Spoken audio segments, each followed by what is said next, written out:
নমস্কার বন্ধুরা, আমি রজনী। Good morning. সবাই কেমন আছে? এই দেখুন, বড় মাসির মেজে ছেলে বড়দি বোন আমরা ভিডিও করছিলাম। আমি চলে গেছিলাম বড় মাসির বাড়ি, যেহেতু নিচে ছিল ওদের গ্রামে।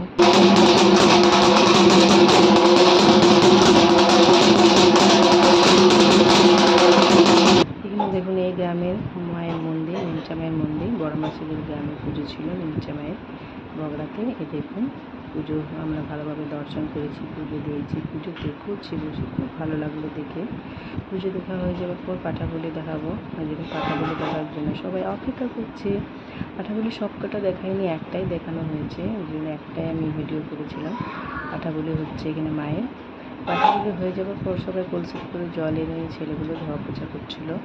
তারপরে এখানে আমরা বোনগুলো সবাই ভিডিও করছিলাম। এই দেখুন, গরমে আমার অবস্থা একদম খারাপ হয়ে গেছিলো, দেখে নিশ্চয়ই বুঝতে পারছো, এত রৌদ্র, এত গরম।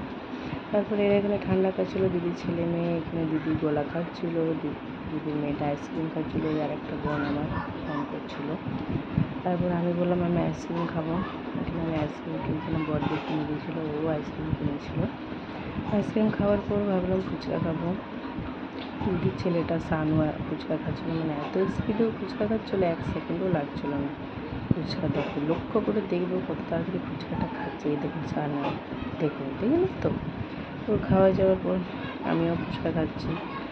বেশি খাইনি গরমের মধ্যে। ফুচকাটা খেতে কিন্তু দারুণ হয়েছিল। 20 টাকায় পেয়েছিলাম। যেহেতু বাড়িতে খাবার খেতে হবে, ঠান্ডা শরবত খাবো, এই জন্য 20 টাকায় খেলাম। তারপরে এখানে ঠান্ডা যেগুলো অরেঞ্জের ফ্লেভার খেলনা পাতিও বসেছিল। এখানে এই শরবত খেলাম আমরা সবাই। আমি খেয়েছিলাম ম্যাঙ্গো, কুলফিও খেয়েছিলাম। তারপরে এই দেখুন, বড় মাসের বাড়ি সবাই পুজো দেখে এসে বসেছিল রৌদ্র গরমের মধ্যে। বড় মাসের মা, দুটো দিদি, এটা। তারপর চলে গেলাম রান্নাঘরে, দেখি কী রান্না করছে। রান্নাঘরে রান্নার আওয়াজ আসছিল। এটা আমার মাসি, এটা আমার রান্না করছে, টমেটোর কাটছিল, পেঁয়াজ দিয়েছিল কড়াইয়ের মধ্যে।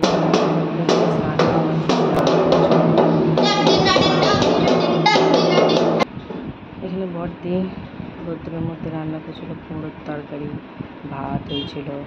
তারপর চিকেনটা হয়ে গেছিলো। চিকেনের রান্নাটা ভিডিও করা হয়নি, অলমোস্ট রান্না হয়ে গেছিলো চিকেন। এই দেখুন, চিকেন আমাদের রেডি।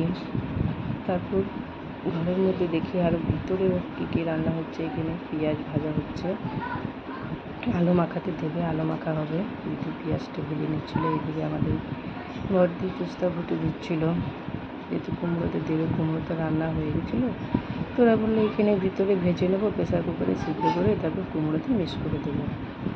দেখুন, আলু মাখার জন্য পেঁয়াজ হয়ে গেছে, আলু মাখাটা মাখবে। তুস্তা ফুটে একদিকে দেওয়া হচ্ছে, দিদি আলু মাখছে, আবার হবে আম চাটনি। তারপর দুপুরে খাওয়া দাওয়া নিয়ে সবাই বসে গেলাম। কুমড়ো তুস্তা ফুটি দিয়ে চিকেন, আলু মাখা, ডাল, ভাত। রান্নাগুলো কিন্তু দারুণ হয়েছিল বন্ধুরা। এখানে আমার দিদির মেয়েটাকে বললাম একটু চিকেন পিসটা খেয়ে দেখ, লেগ পিসটা কেমন হয়েছে। চিকেন হলেও লেগ পিস চাই, লেগ পিস খেতেও খুব ভালো লাগে। লেগ পিসটা খেয়ে ও বলছে মাসি দারুণ হয়েছে রান্নাটা। এখানে আমার ছেলেটা হাই করলো।